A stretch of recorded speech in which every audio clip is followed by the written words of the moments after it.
O que são os pensamentos, os vícios e o tempo? Em 1897,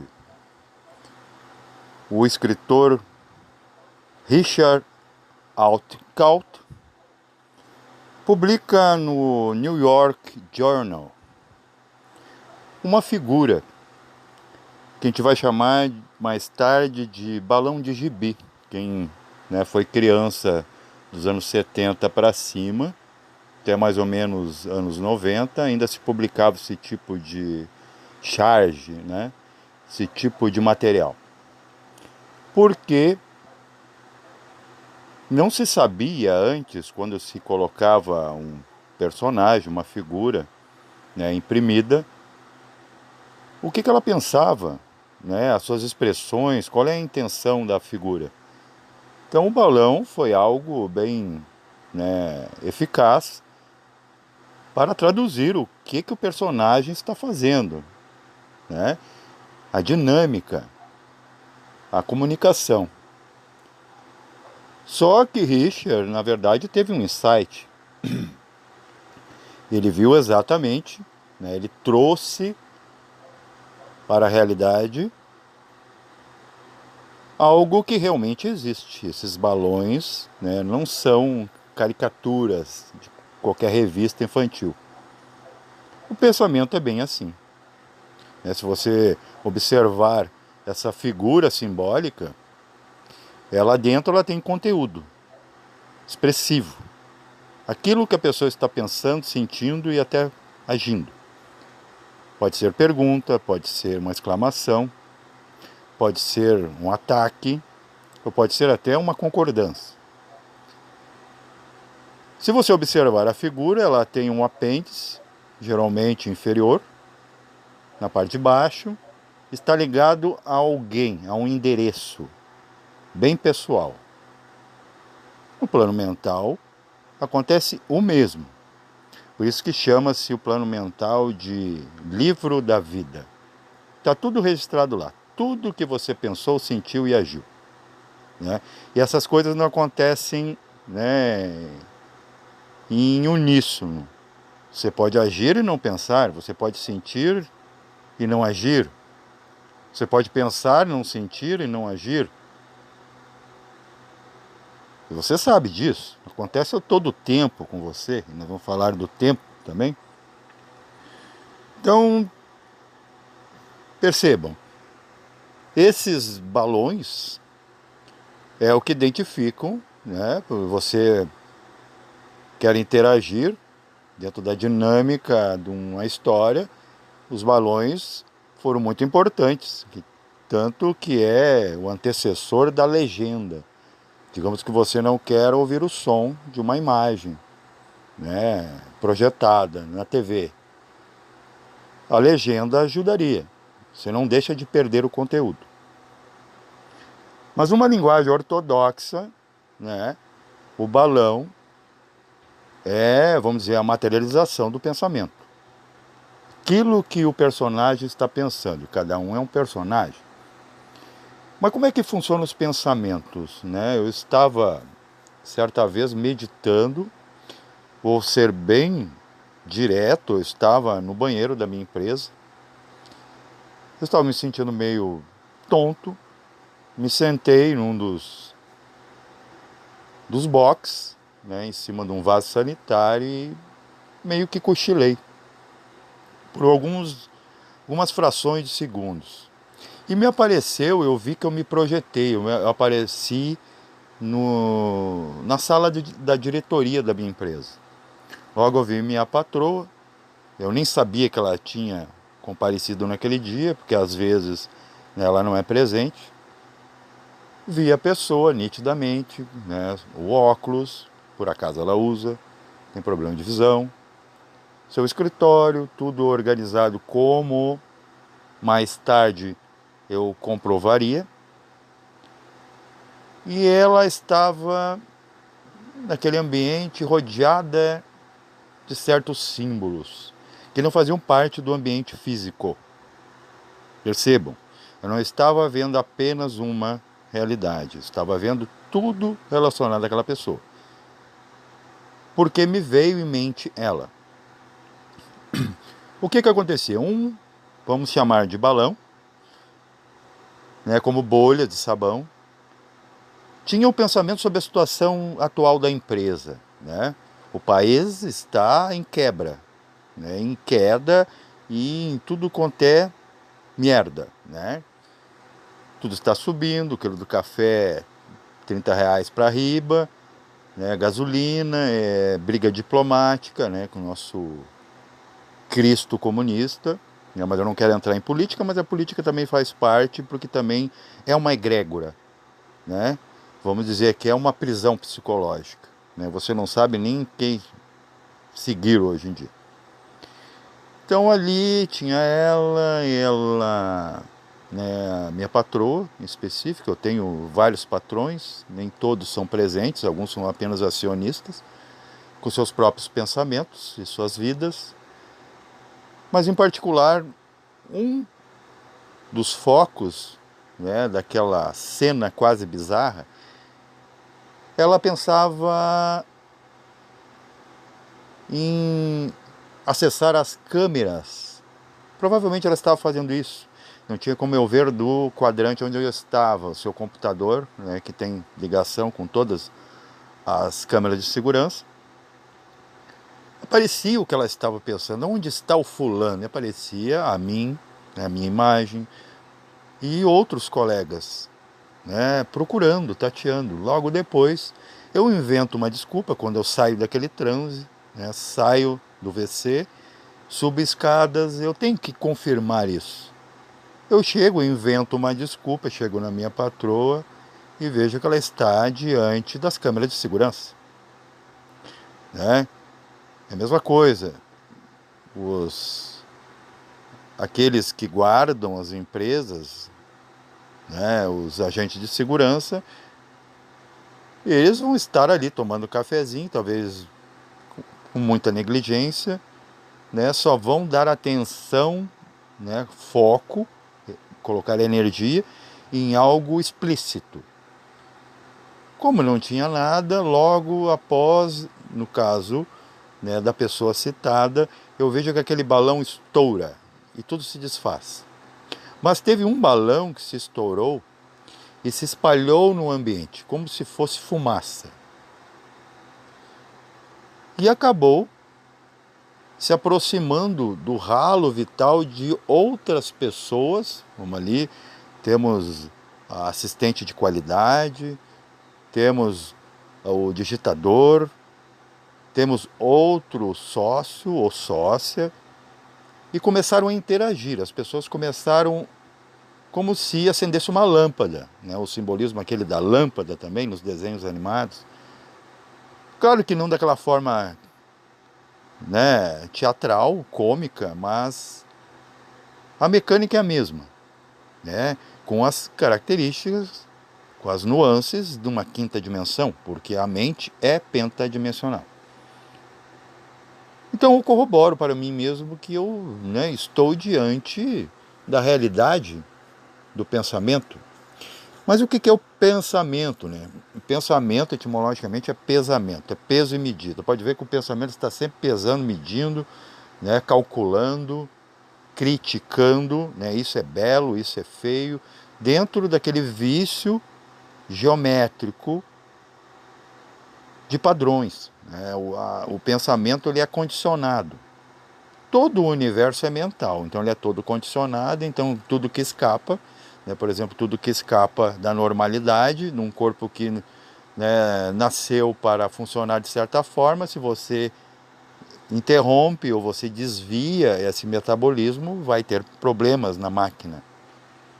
Mas a consciência, né, que é algo à parte, além de não interferir, até poderia, não interfere porque está observando, é o observador, também não se envolve.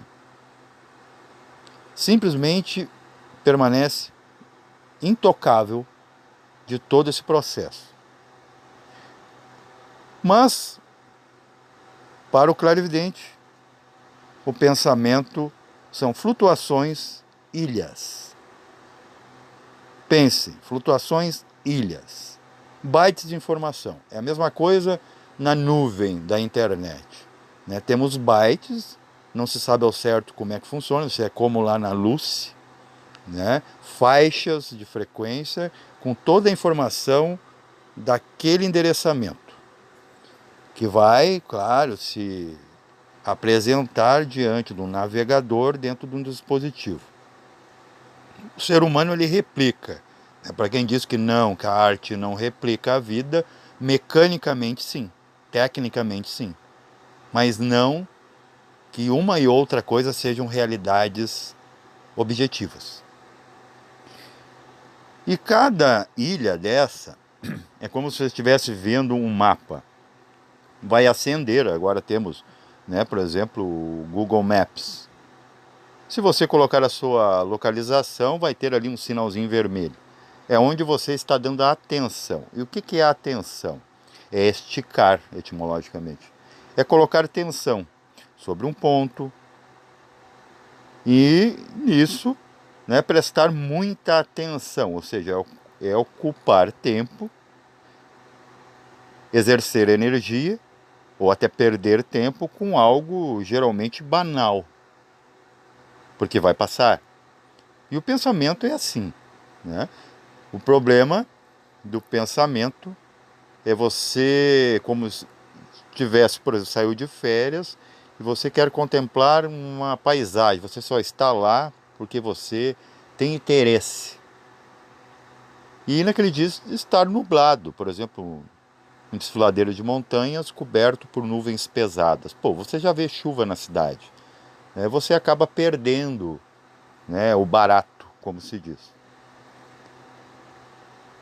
E essas representações do pensamento, como por exemplo o balão de gibi, ele não é algo mítico, ele não é uma representação cômica infantil. Realmente, né, a criança, quando até certa idade, vamos dizer, até os 3 anos, né, você não se lembra, vejam, você não se lembra o que aconteceu dos 3 anos para trás, só pode lembrar, inclusive as minhas projeções começou por aí, possa que eu já estava, né, me projetando, com certeza. Ora bolas, a criança dorme, né, antes dessa faixa etária. A partir dali você começa a ver os pensamentos. Por isso que você recusa um tio, né, barbudo, você recusa uma pessoa na rua, vai com um, não vai com outros. Os animais têm muito disso também, só que eles não traduzem, como uma criança de colo. A criança vê, né, esses pensamentos. Por isso, né, que a criança dá sinal de alerta, o animal, o cão que lhe ataca na rua, né? E até mesmo pessoas sensíveis, às vezes inconscientes, que não gostam de você, não gostam da sua presença, não vão com a sua cara, como se diz popularmente.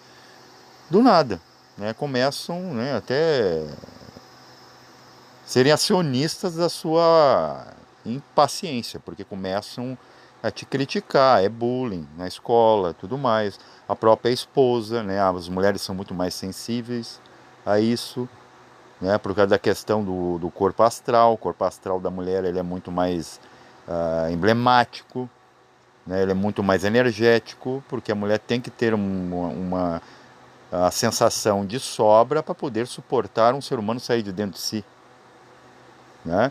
Há quem goste, quem não goste, né? E gosto tem a ver mesmo com sabor, saber. Mas se um pensamento for extremo, ele explode, não ele. Claro que ele vai se desfazer, né? Ele se repete e vira memória. Mas o que é a memória? A memória é recolocar dentro do espaço mental algo que já foi descartado. Aí nós vamos entrar na questão dos vícios. O que você pensa sobre vícios? Vamos citar alguns mais conhecidos. O vício do álcool, o vício do tabaco, né, o vício dos entorpecentes. O álcool, se você perceber, né, se você aí for psicólogo, psicanalista, neurocientista ou até mesmo, né, um observador da vida alheia, você prestar atenção nos bares, né, até bar é uma palavra que vem dos nórdicos, né? É uma runa. E ele parece mesmo um copinho, né? Aberto em cima, parece um Y, parece uma taça. Nos bares da vida, a gente observa que se você, né, se envolver ali com aquele ambiente, você fica ali, abre, né, uma garrafa e fica prestando atenção, observando os assuntos. O álcool vai aparecer para você como um evocador, um convocador de passado.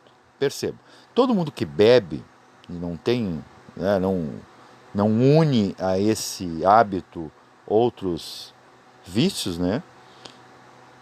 Ele geralmente ele chora até certa etapa, né, de intoxicação.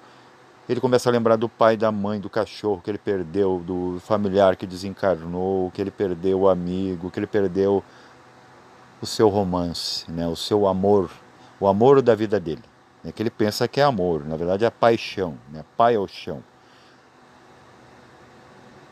Percebam que o álcool, né, o algol, algo, né, vem do árabe o demônio, ou vampiro, go, né, ghost, ou fantasma, o que você quiser, né, tem conotação de todas esses fonemas, sempre está evocando o passado. Agora, o tabagista unilateral, ele só fuma. Ou aquele que gosta de dar uns tapinhas naquela erva, né? O fininho, baseado, marihuana, o maconha. É a mesma coisa.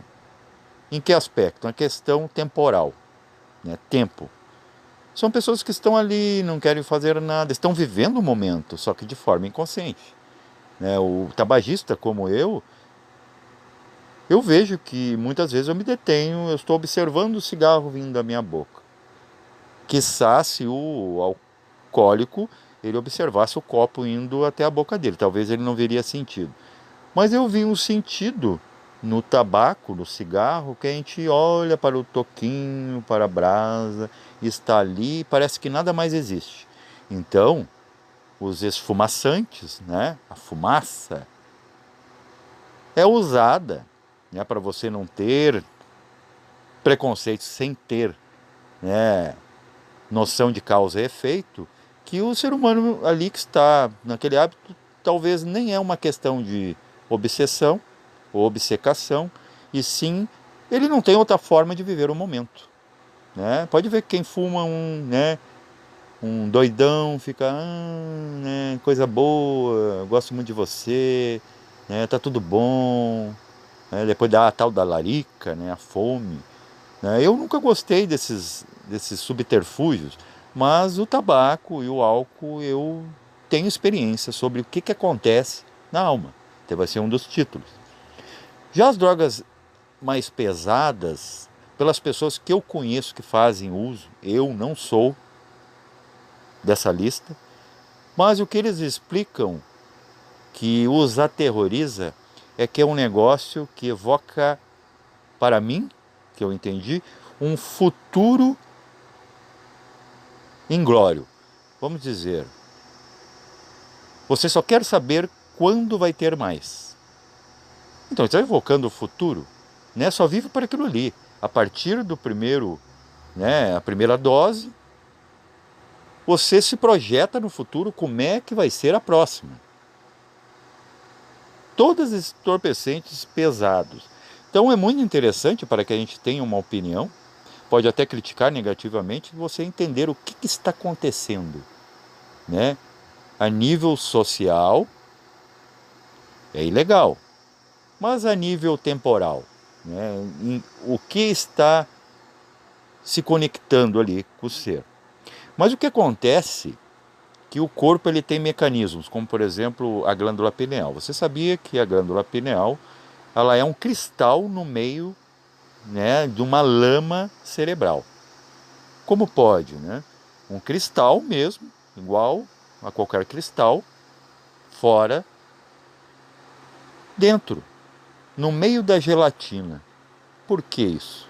Né? Você Pode até, se você tivesse uma pineal, você fosse, né, muito excêntrico, fosse mordê-la, você vai ver que você está mordendo uma pedra, literalmente. Então, como pode essa pedra, né, no meio do cérebro? Porque ela é uma antena. Só que essa antena, ela pode falhar, como qualquer antena, depende de como é que está o tempo. Aí você vai entender o pensamento coletivo, o inconsciente que deveria se tornar consciente. É só isso que os psicanalistas não lhe favorecem em esclarecer, mas isso no futuro eles vão entender. Como vão entender também as causas dos AVC. Eu tive um pré-AVC que não deu certo. E eu só tinha um pensamento em mente: vou morrer, vou morrer, vou morrer. Quando minha mãe, os familiares começaram a me abençoar e rezar, e eu comecei a me reconfortar, e eu pensei assim: tá, e daí? Dane-se se eu morrer. Vocês sabiam que o efeito se reverteu? Porque a causa de qualquer mal no corpo é pré-pensamento. Se não tem o pensamento sobre, né, você já deve ter notado que todo mundo que morre de violência, morre de doenças, né, terminais, elas sempre morrem depois que ficam sabendo, depois da ameaça, né, da ameaça declarada. Aí morre, aí começa a alimentar aquilo, é como se fosse, né, a sua casa começou, né, numa brasinha que você deixou, sei lá, a vela cair. E você ficar olhando e soprando. Você imagina isso, né? Quando seria absurdo e estúpido. Então, o pensamento ele é interessante dentro do vício, porque ele evoca a questão temporal. Ele evoca o passado, o presente e o futuro. Você vê isso, que é só o que as pessoas querem. Elas estão viajando na batatinha, elas querem fugir. Tanto que eu dizia, né, em outros vídeos: se você quer que o tempo passe rápido, seja feliz. Você vai ter uma vida breve. Pelo menos vai aparentar, você vai perceber isso, que o tempo passou muito rápido. Por isso que uma vida confortável, o pensamento em vida confortável, em busca de conforto, né, de sucesso e tudo mais, é fugaz. Isso aí qualquer filósofo, qualquer ser mesmo leigo, de bom senso, ele vai dizer: olha, não entre nessa armadilha. Porque vai passar rápido. Por quê? Porque você não consegue adorar dois senhores com a mente. Se você está feliz, você não vai ver a passagem do tempo. E a impressão vai dar na mesma. Vai cair no mesmo buraco, na mesma cova, autocriada ou autoenterrada. Agora, os infelizes, né, por exemplo, se você estiver agora com dor, digamos uma coisa mais suave, né, como se fosse suave, o que eu vou dizer agora, uma dor de dente. Uma dor de parto que logo vai passar, porque o bebê vai ter que nascer uma hora ou outra. Parece que você está uma eternidade naquele corredor de hospital ou de clínica ou qualquer outra coisa e tal. Então, se você parar para pensar, né, nós temos mecanismos, mas não interpreta. Por exemplo, a pineal não interpreta como obsessão um vício. Ele não consegue distinguir entre o que é uma necessidade e o que é um estímulo, uma indução. E também não entende o que é sabedoria. Pode ver, eu mesmo, quando eu vou tentar falar, eu gaguejo, eu atropelo, e ninguém entende nada, às vezes nem eu entendo. Né? Pô, mas eu não queria falar isso, eu tenho que fazer um textão, né, incomodando os pensamentos alheios. Né, que tem que ler tudo para entender: ah, isso aqui é complementação. Talvez algumas pessoas sacam no ar, né, onde os pensamentos flutuam. Mas a questão é que a glândula pineal, mesmo sendo uma antena dioturna, vamos dizer, ela identifica se é dia, se é noite, ela não tem definição exata. Até mesmo porque ela não suporta, porque a atividade dela começa num chakra, que seria a biologia que o cientista ainda não está preparado para entender. né? Tem tanta coisa, por exemplo, que ele não está conseguindo entender, que o átomo, na verdade, não é daqui, né? Que o elétron também não, escapou para cá, aparece o elétron, não aparece o átomo, o próprio cientista admite isso. A glândula pineal, ela não consegue, através dos túbulos, né, receber, assim, com autonomia, a energia que vem de um chakra. Você imagina um liquidificador energético na frente dos seus olhos. Então joga para a pineal só sabe corresponder, reagir com hormônios.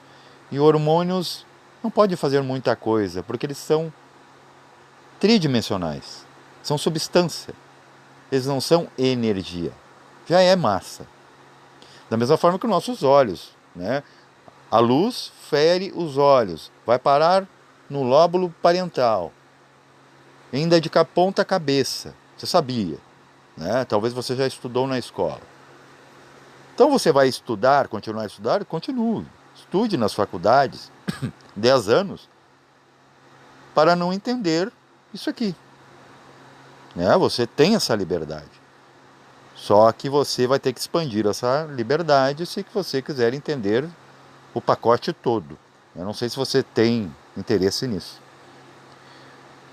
Então, se a pineal não entende o que está acontecendo, o que vai acontecer, por exemplo, você está dormindo. Eu vou provar para você como a pineal não é lá grande coisa, apesar que o Dr. Sérgio Felipe de Oliveira, ele pelo menos fala da pineal, para pelo menos você entender que ela não é a tal. Agora com isso aqui, talvez esse conteúdo aqui abra mais questões, né, para não dizer dúvidas.